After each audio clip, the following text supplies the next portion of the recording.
Inviolabilidade das comunicações. O direito à inviolabilidade das comunicações, assegurado pela Constituição Federal de 1988, é um dos pilares da proteção dos direitos fundamentais no Brasil. Tal garantia está relacionada à privacidade e à dignidade da pessoa, estabelecendo que ninguém pode ter suas comunicações, seja por telefone, internet, correspondência ou outros meios, violadas sem que haja uma justificativa legal. No entanto, a própria Constituição, em consonância com outros dispositivos legais, admite exceções a esse princípio, especialmente em contextos de investigação criminal e instrução processual penal, desde que amparadas por ordem judicial. A inviolabilidade das comunicações está explicitamente prevista no artigo 5º, inciso 12, da Constituição Federal de 1988. Esse dispositivo reconhece o direito à privacidade, protegendo as comunicações telegráficas, de dados e telefônicas, salvo em casos excepcionais. Essas exceções devem ser balizadas por ordem judicial, a qual pode autorizar a interceptação de comunicações apenas para fins de investigação criminal ou instrução processual penal.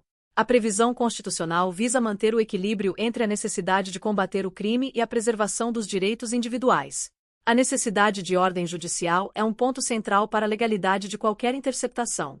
Sem essa autorização, a violação de comunicações constitui crime, e eventuais provas obtidas dessa maneira podem ser consideradas ilícitas, conforme o artigo 5º, inciso 56, da Constituição Federal de 1988.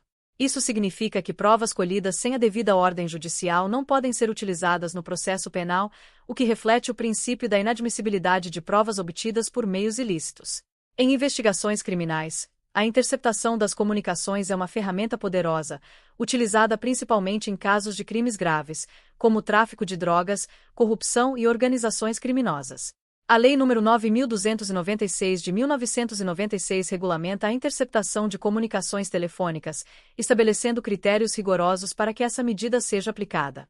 Entre os requisitos, destaca-se que a interceptação só pode ser autorizada se houver indícios razoáveis da autoria ou participação em infração penal, se a prova não puder ser obtida por outros meios, e se o crime investigado tiver pena de reclusão. Além da interceptação telefônica, a legislação permite, em certos casos, a obtenção de dados de outras comunicações, como e-mails, mensagem de texto e comunicações em aplicativos de troca de mensagens. Contudo, essas comunicações digitais também estão protegidas pela inviolabilidade, e a quebra desse sigilo só pode ocorrer mediante ordem judicial, respeitando-se os mesmos critérios aplicáveis à interceptação telefônica. Um exemplo prático da aplicação desse princípio ocorre em investigações de corrupção. Em operações como a Lava Jato, por exemplo, foi comum a utilização de interceptações telefônicas e de dados para desmantelar esquemas criminosos complexos. Nesse tipo de situação, a Justiça autoriza a interceptação com o intuito de reunir provas que dificilmente poderiam ser obtidas por outros meios, dada a sofisticação das organizações criminosas envolvidas.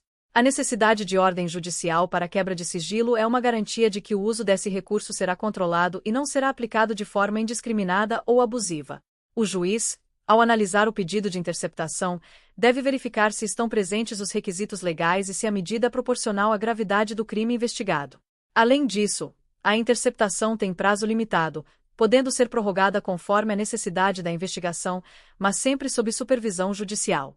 Outro aspecto importante da inviolabilidade das comunicações é o seu caráter restritivo. Mesmo em casos de investigação criminal, a interceptação é uma medida excepcional, e sua aplicação indiscriminada pode configurar abuso de poder. Por isso, é fundamental que a medida seja adotada apenas quando outros métodos investigativos se mostrarem insuficientes para a elucidação dos fatos. Apesar das ressalvas legais, o avanço da tecnologia tem gerado novos desafios quanto à inviolabilidade das comunicações.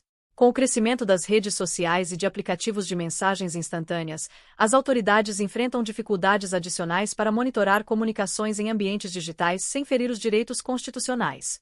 Contudo, a interpretação jurídica tem se adaptado a essas novas realidades, estendendo a proteção da inviolabilidade das comunicações para essas plataformas, sempre com base nos mesmos princípios de necessidade de ordem judicial e proporcionalidade.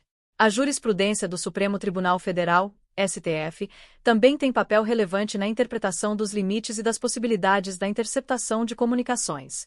O STF tem se posicionado de forma firme em defesa da inviolabilidade, ao mesmo tempo em que reconhece a necessidade de sua relativização em casos excepcionais, como a defesa da ordem pública e a persecução penal em crimes graves.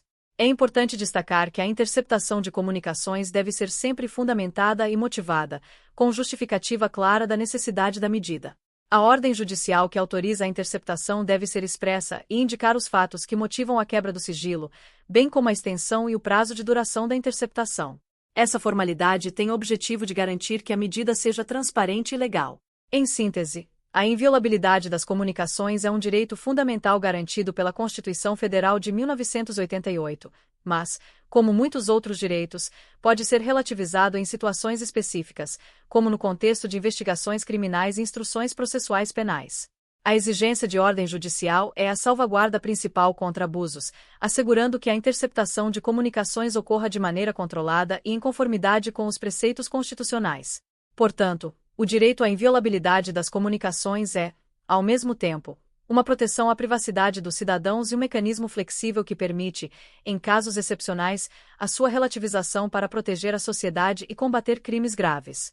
O equilíbrio entre esses dois aspectos reflete a complexidade do sistema jurídico brasileiro, que busca harmonizar direitos individuais com a efetividade da justiça. Muito obrigada por assistir ao nosso vídeo.